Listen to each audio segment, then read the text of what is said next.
adalah bentuk ketidakkonsistenan, pemerintah gitu ya, di mana dalam situasi yang sangat, sulit, di mana kesejahteraan kaum buruh dan rakyat semakin menurun, terus kemudian upah buruh semakin ditekan secara, murah gitu ya, tapi di sisi lain pemerintah membuat kebijakan dengan kenaikan BBM, terus kemudian akan berimplikasi dengan berbagai macam kebutuhan yang dirasakan oleh masyarakat. Nah, ini adalah bentuk sogokan dan bukan sebuah solusi, di mana pemerintah kita menyatakan bahwa kenaikan BBM itu adalah untuk menutup dengan defisitnya anggaran, di mana pemerintah kesulitan untuk memenuhi anggaran APBN.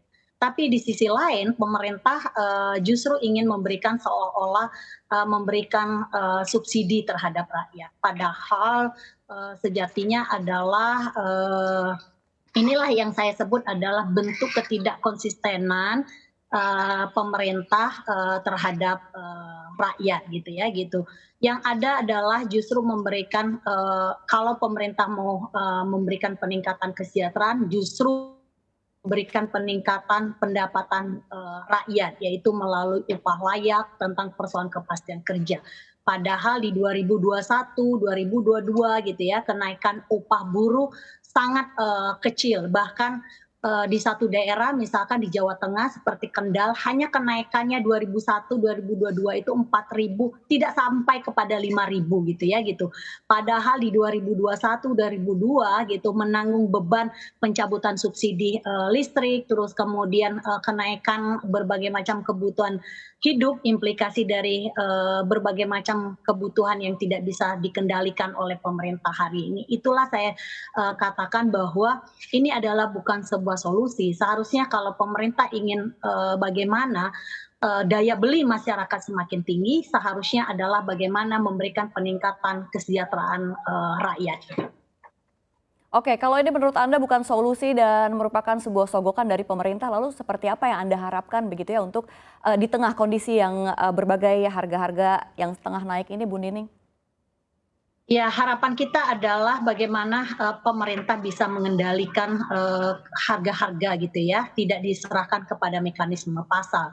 Sehingga rakyat yang hari ini pendapatan yang kecil, bahkan ada yang kemudian apalagi dengan buruh outsourcing, kontrak alidaya, borongan, bahkan tidak punya kepastian kerja hari ini adalah bagaimana untuk memberikan peningkatan daya belinya kalau upahnya semakin tidak bisa dikendalikan oleh pemerintah. Seharusnya adalah bagaimana peningkatan pendapatan terhadap rakyatnya. Terus bagaimana juga tentang persoalan selain mengendalikan tentang persoalan kebutuhan pangan yang menjadi kebutuhan masyarakat mayoritas hari ini adalah bagaimana juga melalui pendapatan dan pekerjaan yang layak bagi rakyatnya sehingga negara tidak harus repot mengeluarkan subsidi gitu ya gitu. Kalau rakyatnya sejahtera, daya beli masyarakat semakin tinggi gitu ya, pemerintah tidak usah pusing harus memberikan subsidi terhadap rakyatnya gitu. Bagaimana mungkin gitu ya dalam situasi yang semakin sulit,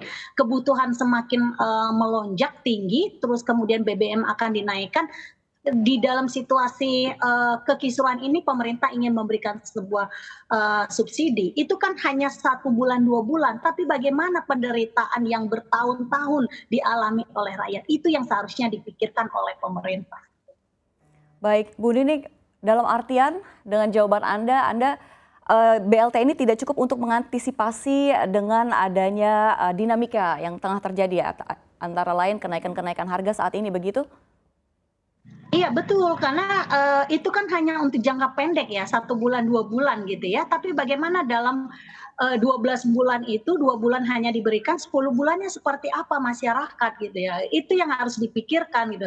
Makanya saya katakan, pemerintah kalau ingin serius memberikan bagaimana daya beli masyarakat, bagaimana ketahanan pangan masyarakat, bagaimana juga tentang persoalan kesejahteraan masyarakat, ya harus bagaimana meningkatkan pendapatan dan pekerjaan yang layak bagi rakyatnya. Itu yang utama, bukan kemudian kita tahu 2022 pemerintah melalui PP 36 berdasarkan Undang-Undang Cipta Kerja nomor 11 tahun 2020, upah buruh hanya ditentukan 1,09%. Faktanya upah buruh di berbagai macam negeri ini, baik di Pulau Jawa, di Sumatera, Kalimantan, Sulawesi, ada yang hanya naik 1.000 perak, ada yang naiknya tidak sampai 5.000, ada yang 20.000. Bayangkan di 2021, di 2020 dia harus menanggung beban yang kemudian semakin besar. Artinya apa? Kita sudah melihat bahwa ternyata pemerintah tidak menunjukkan bagaimana untuk memberikan peningkatan kesejahteraan, perlindungan, keadilan bagi rakyatnya. Tapi setiap tahun diberikan beban gitu ya, upah ditekan serendah-rendahnya, tidak punya kepastian kerja, terus kemudian BBM semakin terus naik gitu ya, kebutuhan harga-harga minyak goreng, Indomie, terus kemudian beras, telur yang hari ini semakin sulit dibeli oleh kaum buruh. Bagaimana mungkin dengan upah yang rendah gitu ya, pasti kesehatan masyarakat akan semakin rendah. Karena apa? Pendapatan yang rendah, daya beli semakin rendah. Apakah dengan 2 bulan 600.000 itu akan memberikan solusi jalan keluar dari masyarakat? Enggak. Baik.